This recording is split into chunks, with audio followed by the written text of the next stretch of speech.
Much for being here, and to Daemen College for hosting this very, very important press conference about a very important piece of legislation that's designed to assist our returning veterans. You know, too often we know it's very, very important to express our gratitude for the extraordinary service of the American veterans, particularly those today who are returning from Iraq and Afghanistan.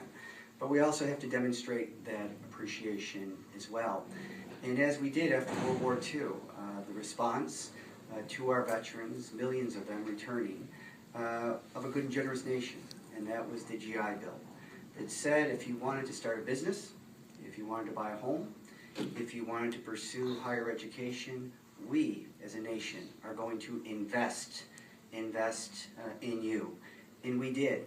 And what the GI Bill did after World War II, it not only assisted millions of returning veterans, it fundamentally changed the economy of this nation from an industrial-based economy to a knowledge-based economy. For the first time, returning veterans, first-generation college graduates, because the response from this nation was generous, but also recognized that generosity was an investment in the future of the American economy. I want to thank Bobby Mills from Daemen College, Assistant to President Gary Olson, for hosting us today and for his leadership.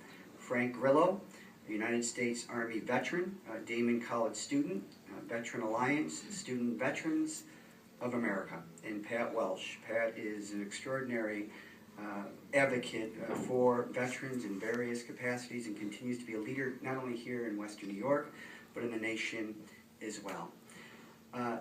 June 22nd marked the 69th anniversary of the day President Franklin Delano Roosevelt signed the Servicemen's Readjustment Act, commonly known as the GI Bill.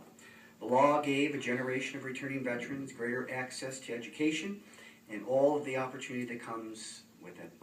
Over the years, educational benefits have been expanded to meet the needs of returning Vietnam War veterans, and this week we celebrate the 5th anniversary of the post-9/11 GI Bill, which I was proud to sponsor in the United States Congress.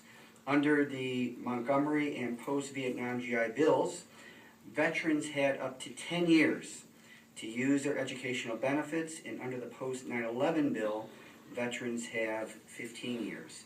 Problem is, many of today's returning veterans have other obligations that keep them from returning or pursuing higher education. Family, work, rehabilitation, both mentally and physically.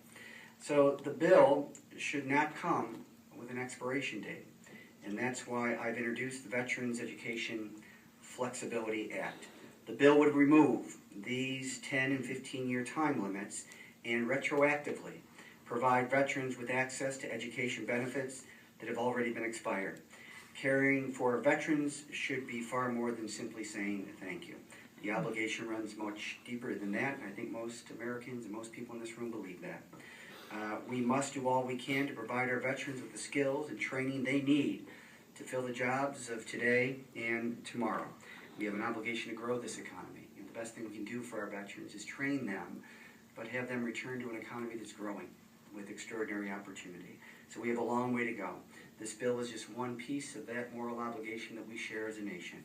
And I'm pleased to join these extraordinary individuals with me in the support of this bill. I want to also recognize Ron DeShane from New York State Senator Mark Rosani's office for attending as well. With that, Frank? Yes. Good show, kid. Thank you.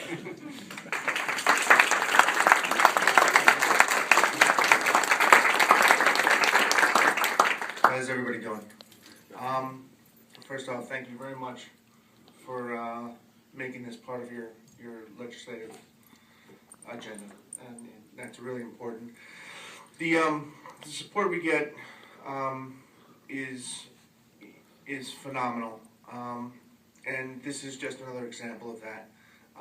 People seeing a problem and working towards a way of fixing it. When I got out of the military, there was no set path, and not everybody has the same options as I did. Not everybody, in fact, everybody's pretty much doing the best they can just to survive. And not everybody walks along the same path. And sometimes people need a little more time than others. And this addresses that. So on behalf of myself and Daemen College student veterans, thank you very much. I'd like to invite Pat Welsh to say a couple of words. Pat? Good morning. Morning. Yeah, that's a little better. All right, everybody remembers that, don't they? All right, I want to thank Congressman Higgins. I'm from the baby boom generation, and our veterans benefits expired long time ago. And studies are showing more and more that the baby boomers are not just fading off into the sunset. As they retire from jobs, they're looking to do other things, start new businesses. Many of them are looking for an opportunity to enhance their education. This bill will give my fellow generation members the opportunity to go back to school, get engaged in the academic process, and bring more experience to the college campuses than some of the younger kids do. And I think it's a great opportunity, and I want to thank Congressman Higgins for starting this legislation. Thank you.